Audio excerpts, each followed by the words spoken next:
Bismillahirrahmanirrahim. Assalamualaikum warahmatullahi wabarakatuh. Perkenalkan, nama saya Wisda Sriwayuni dengan NIM 7020121053 akan memaparkan materi tentang integrasi metabolisme. Senyawa apa saja yang dapat menghasilkan energi atau sumber energi? Metabolisme makronutrisi dapat didefinisikan sebagai sirkulasi senyawa yang diambil dari jaringan untuk memproduksi energi. Adapun penghasil energi, glukosa, asam lemak bebas, triasilglikserida, keton tubuh, asam amino, laktat, gliserol, dan alkohol. Bagaimana rumus perubahan energi yang disimpan dalam tubuh? Kendala penggunaan sumber energi. Pengaturan penyerapan dan metabolisme gizi adalah dasar untuk penyesuaian pada makhluk hidup.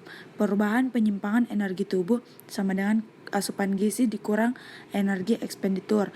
Makanan berlebih akan menyebabkan kelebihan kalori dari energi yang dibutuhkan disimpan sebagai glukagon dan triacylglycerol. Ketika makanan tidak tersedia, energi yang disimpan digunakan untuk kebutuhan saat ini. Karena sifat dan jumlah sumber energi yang disediakan oleh asupan tidak identik dengan sumber energi yang dikonsumsi atau disimpan oleh tubuh, maka sintesis, oksidasi, dan penyimpangan dari masing-masing gizi makro individu harus diatur. Adakah hubungan antara metabolisme karbohidrat, lipid, dan protein? Keterkaitan karbohidrat, lipid, dan metabolisme protein. Nah, kita lihat siklus gizi makro. Yang pertama yaitu karbohidrat. Karbohidrat berupa glukosa akan memecah triosep, kemudian memecah lagi menjadi penofosfat yang digunakan dalam siklus Krebs dan menghasilkan energi. Protein juga berupa asam amino yang mengalami katabolisme atau pemecahan menjadi methionine, lalu memecah lagi menjadi sitosilin, lalu memecah lagi menjadi pirofat, digunakan dalam siklus Krebs dan menghasilkan energi. Selain menghasilkan zat berperan dan menghasilkan energi, protein juga menghasilkan beberapa jenis asam.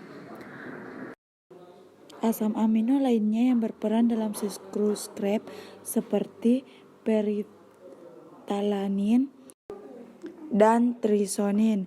Lipid berupa triacylglycerol yang terbagi menjadi gliserol 3-P dan asam lemak gliserol 3P ini mengalami katabolisme, pemecahan menjadi triosep dan memecah lagi menjadi fenol privat yang nantinya akan memecah lagi menjadi asam privat yang diinginkan dalam siklus Krebs dan menghasilkan energi. Selanjutnya yaitu peran pusat metabolisme di dalam hati. Bagaimana proses metabolisme karbohidrat di dalam hati? Bagaimana proses metabolisme protein di dalam hati? Bagaimana proses metabolisme lipid di dalam hati?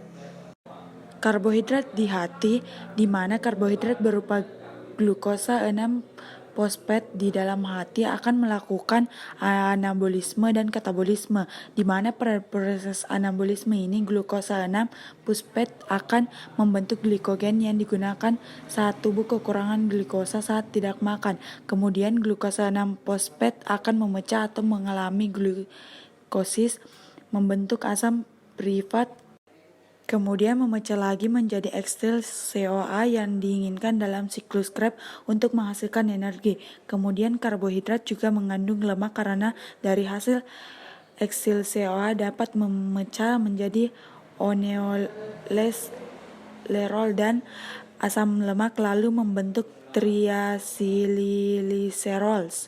Protein dalam hati sama halnya dengan karbohidrat, di mana protein juga dapat mengalami anabolisme dan katabolisme. Proses anabolisme protein atau asam amino yang digunakan untuk pembunuhan karena menghasilkan liver protein. Kemudian pada proses katabolisme asam amino memecah menjadi privat, lalu memecah lagi menjadi aksel CoA yang lanjut ke dalam siklus Krebs akan menghasilkan energi.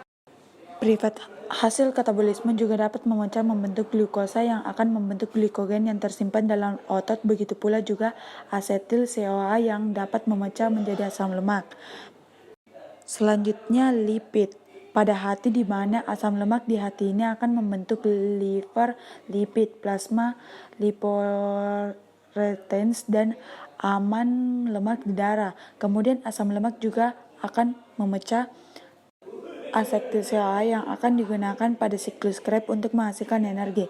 Asetil CoA juga kemudian memecah lagi menjadi glycerol yang akan disimpan di dalam darah sebagai cadangan, kemudian yang akan digunakan ketika tubuh kekurangan glukosa dalam jumlah yang cukup lama atau yang cukup banyak. Khusus jaringan metabolisme selama siklus feed cepat. Sumber penghasil energi bagi tubuh terbagi menjadi dua, yaitu endogen dan eksogen. Endogen berasal dari jaringan baik dari cadangan di tubuh, eksogen berasal dari diet. Penghasil sumber energi dalam tubuh glikogen atau triacylglycerol. Metabolisme sumber energi lainnya laktat atau keton tubuh. Untuk karbohidrat terbatas hingga 350 gram pada orang dewasa. Adapun siklus phase dapat dibagi menjadi 4 keadaan atau fase. Yang pertama, keadaan makan yang berlangsung sekitar 3 jam setelah makan adalah tertelan. Yang kedua, keadaan puasa pasca absorptif atau awal yang terjadi dari sekitar 3 jam hingga sekitar 12-18 setelah makan. Yang ketiga, keadaan puasa yang berlangsung sekitar 18 jam hingga sekitar 2 hari tanpa asupan makanan tambahan. Yang keempat, keadaan kelaparan atau puasa jangka panjang sepenuhnya keadaan kekurangan makanan yang disesuaikan yang berlangsung selama beberapa minggu.